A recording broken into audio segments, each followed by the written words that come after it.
Hello, ladies and gentlemen, all over America. My name is Mr. G, and this is Elite Weather Forecasting. And I have a weather forecast for you guys on your Saturday evening. I hope you guys are having a good weekend so far, and you're having good weather. For the most part, most of the country is looking at a nice weekend, with the exception of portions of the Southwest, the Four Corners, and the Pacific Northwest. In Washington, we are not having a wonderful weather weekend, so we are going to jump into that weather forecast right now. But right now, I want to show off my new toy. In fact, actually, it's an old toy that I used to have, that I used to do my videos. You can go back and look at some of my older videos. You'll see me use this map. And this application is called, it's from a software called WSV3, and it is a weather forecasting software. And you can see the beautiful map here. Beautiful map. So if you wonder where television stations sometimes get their wonderful maps from, well, this is possibly one of them. But this is not free. It costs me a lot of money.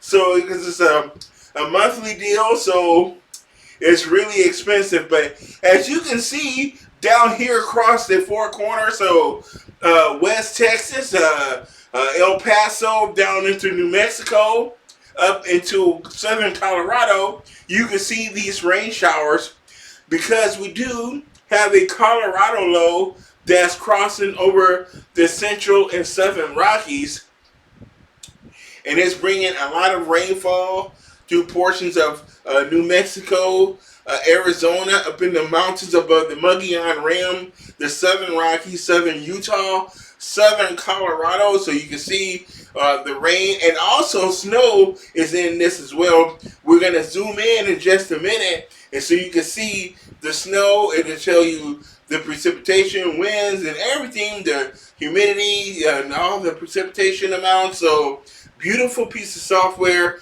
that I used to use, but it would always crash on me and wouldn't function right, because I guess there are some settings you need to adjust on your computer, and I didn't take the time before to adjust those settings. So I did now, so now I can use the software. It is working flawlessly, and it's not crashing on me like it used to. At least so far, it hasn't crashed, and I've been playing with it all day, so because it's just absolutely beautiful. And there is that storm across the Four Corners. Then we also have rainfall up here in the Pacific Northwest, northwestern Washington, the Olympic mountain range, the far northern fringes of the Cascades, maybe Seattle, Everett, and Puget Sound, and western Canada, British Columbia. So maybe out there over Victoria and Vancouver, we're seeing some rain showers and heavy snow up into the mountains. So a little taste of winter in the Pacific Northwest and across the Rockies. But if you look at the eastern half, it's a tale of two halves. The eastern side of the country, the weather is flawless over the eastern U.S. from Florida all the way up to the southeast, the mid-Atlantic, the northeast into New England, the Great Lakes, the upper Midwest. But we are seeing clouds streaming in across portions of the upper Midwest, northern Wisconsin, Michigan, Minnesota. There were some showers out there today, but we are seeing those warmer temperatures moving in along with those those showers, and we're going to take a look at all of that when we jump into our regular maps in just a second here. But I have to ask questions. If you folks get to see this video on TikTok or YouTube, and I know my views really suck, and when the weather is quiet like this, or we're not, and I'm not talking about severe weather, my views are way down. So I mean, it's almost not worth doing when I only get like 30 views a video on YouTube, and I'm stuck in like this 250, 300 view count per video on TikTok. But if I put like 6, a couple of the videos might break loose a little bit, and they might get a couple thousand views. So they might do better, but not great.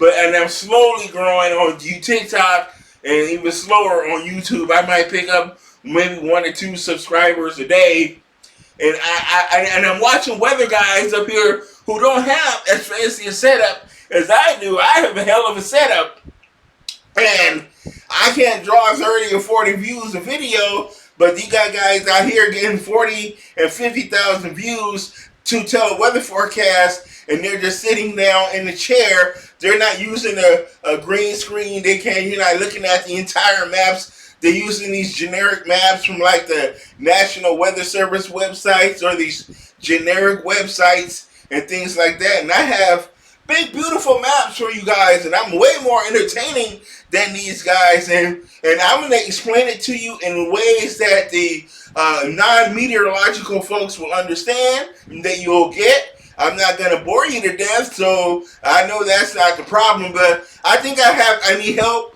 and work on how to name the videos, or maybe it's my tags. I don't know what it is about YouTube, but I've been doing this for years, and most of the time my view counts suck, and I almost don't want to do it anymore.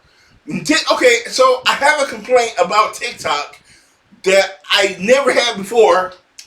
I can load videos, there were no issues, but last night I went to load yesterday's video. I went to load 5 videos last night onto TikTok, and on the 2 of the videos, I just named it "Your Weather Today" intro. One was just the intro part, and then one was of the entire video that I recorded, right? And then I segment the video according to what I'm talking about. One segment I might be talking about a story in one part of the country. Maybe the next segment it will be about sunny weather in another part of the country. So I'll do a different scenario, situations. One segment is the tropics, whatever's going down as far as anything tropical. We'll talk about that, and I'll break it up. So I did that last night, and TikTok kept hitting me with community guidelines violations, and the video would just be a black screen, and it would say, when I would go on my profile and look under my videos, those 3 videos would say community guidelines violation. But I don't know what the community violation was. There was no notification. There was no thing that told me this is, I didn't do a copyright. I didn't get a copyright strike because I paid for everything I use. I paid for music. I pay for a subscription to use ad-free music in the beginning of my videos.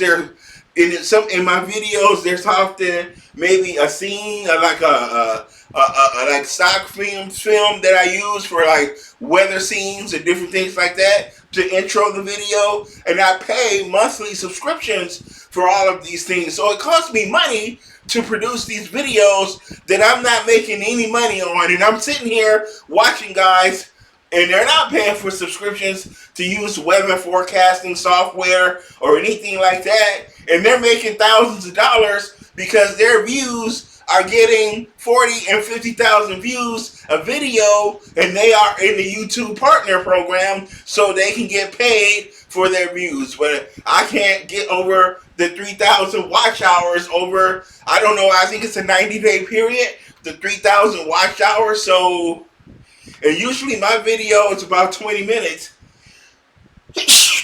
Oh, excuse me. So what I might do is, instead of posting one long video on YouTube, I'm going to chop it up on YouTube just like I chop it up for TikTok. So I'm going to see if that makes a difference. I have subscribed to vidIQ, which is supposed to help you with marketing, or not necessarily marketing, but getting your videos promoted in the YouTube algorithm. TikTok has a similar thing, but I'm not, I don't want to pay for video views. I don't want to pay for views because that artificially manipulates the algorithm, and it actually hurts you to do that. So I'm not going to pay for views. I'm going to earn views naturally by being a damn good, entertaining meteorologist for you guys. I spent a lot of money to go to school, to learn this craft, to learn this science, and all of the things I have to take ridiculously hard math classes, tons of calculus, lots of science, lots of atmospheric science related courses, physics, chemistry I have to take, lots of computer science as well. I also do coding, Python, Java, and what else? C and C++. So I have to do coding. I have to do all kinds of different things to produce these videos, and I do all kinds of crap. So, and I'm not making any money on it. So I'm starting to lose hope in doing this. So if anybody is like who does production or YouTube or TikTok and know how to encourage the algorithm to share my stuff, to share stuff, let me know what to do. I'll pay you for the training and teaching on what to do to what I need to do to improve on TikTok and YouTube, because I don't know, now I'm suddenly getting these weird strike. I don't know if YouTube was just, TikTok was tripping last night, but I post these videos every day and I never get I've never ever gotten a community guideline strike on TikTok or YouTube. I don't discuss politics. I don't talk about the election. I just talk about weather forecasting and the weather forecast. So I keep it to scientific. I may do videos occasionally about something with space or planets or whatever. But I try to keep it family friendly and everything. So I don't know what the heck happened with TikTok last night. They were hitting me, and I even tried to. I deleted and reposted the video. I reworded the titles and everything. I thought maybe that was weird, but they did the same thing. They kept giving me community guideline strikes, so they wouldn't post a video. So I don't know, but we gotta move on with this weather forecast. But I just wanted to share that and maybe somebody can give me some pointers or tips or whatever. But we got to figure this out, because I'm going to stop doing this if I'm not getting love from the people out there. I know the election is getting everybody on everybody's skin, and I just can't wait till the goddamn election is over. I'm sick of it. I hate America when it's election time, because everybody hates each other when it's election time. So when we can't be like that. So, but let's share the love with the weather forecast, because the weather has been sharing love with everybody, especially over the eastern half of the United States. You've been getting nothing but love from Mother Nature. It's been beautiful weather out east, finally getting some wet weather and moisture in the west, much needed rainfall across the southwest, where those temperatures have been in the triple digits for months. You've had days where Arizona, Eastern California, the deserts, parts of the Nevada, New Mexico, Utah, Southern Colorado, and seeing those 100-degree temperatures, those obsessive temperatures across the southern plains, the central and high plains, down to Texas and the Gulf Coast. It's been hot and humid. Finally, a break from that. Beautiful weather all over, everywhere. Beautiful weather, a refreshing change of pace. Nice weather in the east, the northeast, New England, the Great Lakes. Much in better conditions as far as a lot less humidity. The fall colors, the seasons have changed. It's getting that peak season for the fall colors in the northeast and across of the lakes, the Great Lakes into Canada. So if you want to take a road trip to Massachusetts, Vermont, New Hampshire, Maine, you want to go to Michigan, northern Minnesota, this is the ideal time to get out there and see the foliage, the fall foliage. We are just hitting that peak time, so this is a great time. The Aurora Borealis has been active. Has anybody seen how big and beautiful the harvest moon has been? It has been a beautiful moon out there in the evening hours there. You can see that right after dark over the last few days, the harvest moon. So, it's October. It's that time for the harvest moon. So that's been out there. So it's been absolutely gorgeous. So Again, look at the beautiful. We're gonna zoom in on these different areas, and I'm gonna show you, and we're gonna talk about what's going on out there. So I'm gonna skip ahead now so I can change the map and zoom in, and we're gonna start with the Pacific Northwest.